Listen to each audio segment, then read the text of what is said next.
বুঝি মেয়ে তো দেখতে ভালোই আছে, আমার কাছে একটা ভালো পাত্র আছে, কিন্তু পাত্রটা বিদেশ থাকে। মা এই বিয়া আছে ফিরে যাও। আহ না নেও।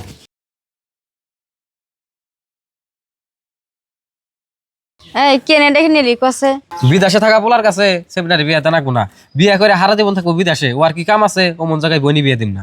হ্যাঁ তুই চুপ থাক, টটর করিস কে? ভালো মন্দ অঙ্গ শিখাবি না। গেদা তুমি কছে তুমি কেনে রাজি আছো?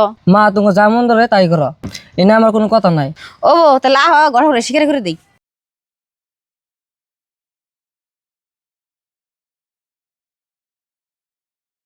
ভাই আমি মেয়ে বিয়ে দিমু, পাত্র পক্ষ নিয়ে তাহলে কালকে আইন। ও বোতলে কালকে আহমনি।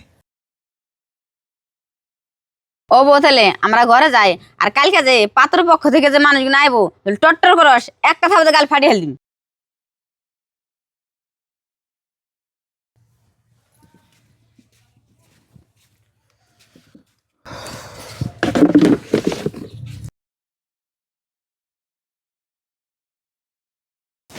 আসসালামু আলাইকুম।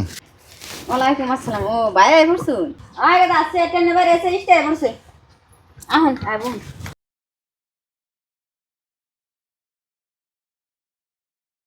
বুঝি তাহলে আপনার মেয়েটা বাইকে নিয়ে আসেন। ও ভাই আমি মেয়েটা নিয়ে আহি।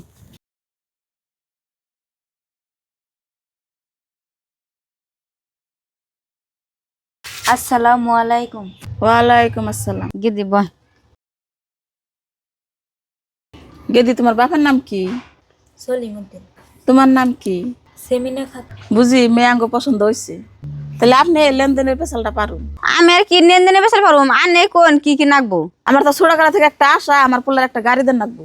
আমার আর একটা আবদার, আন্নগো মেয়ে একবার হাজিয়ে দেন রাখবো। আপনি যদি রাজি থাকুন তাহলে কোন। আমার আর রাজির কথা কি? তাহলে আমার বড় ফ্লাট নাম হুইনা নই। কেন আন্নে বড় পোলা এডে? বাবা তুমি রাজি আছো তো? হেই ওটা কি কোন? এটা আমার বড় পোলা, ওটা আমার হত পোলা। ও তাহলে আন্নে নিজের পোলার কাছে খোঁজ করুন। বাবা এরা যা কিছু চাইলো তুমি কি তা রাজি আছো? হে মা তুমি এনে কি কও? এতদিন বিদেশ খাটে যা কামাই করছি সবকে তুমি ওর পাশে দিবার চাও? আমি একটাও দিয়ে না। বুঝি তাহলে তো মেয়ে বিয়ে দিলাম না, পোলা বলে একটা ঢেপসা দিব না। ও তাহলে আমরা যাই গে। চাষি আনে খারাইন। চাষি আমার মায় যদি আনুকে পোলা পছন্দ করছে আমার বোনের নিগে, তাহলে আর আমি এই বিয়ে কোনো ফেলেই ভাঙবার দিম না। দরকার পরে আমার নিজের ভাগের মাটি বেচা হইলেও গরম গাটি দিয়ে আনুকে পোলার কাছে আমার বোনটা বিয়ে দিমু। আপনারা বিয়ার দিন তারিখ ঠিক করেন, কি কি লাগে আমি সব দিয়ে দিমু। বোন জানি না। দেখছুন বুঝি অল্প আগে আন্নে হত পোলা কইয়া আর কোনো দাম দিলেন না, হত পোলা কইয়া আন্নে অবহেলা করলেন। আর এই হত পোলাই আন্নের কথা আনি উপকার করলো, আন্নে নিজের পোলাই তো করলো না। বাবা তোর আমি না বুঝে মেলা কষ্ট দিছি, তুই আমার মাফ করে দিস। না মা, মায়ের এখন দিন পোলাহানের কাছে ভুল করে না। অন্য বেসাল বাদ দাও, আহ আমরা ওর বিয়ার দিন তারিখটা ঠিক করি।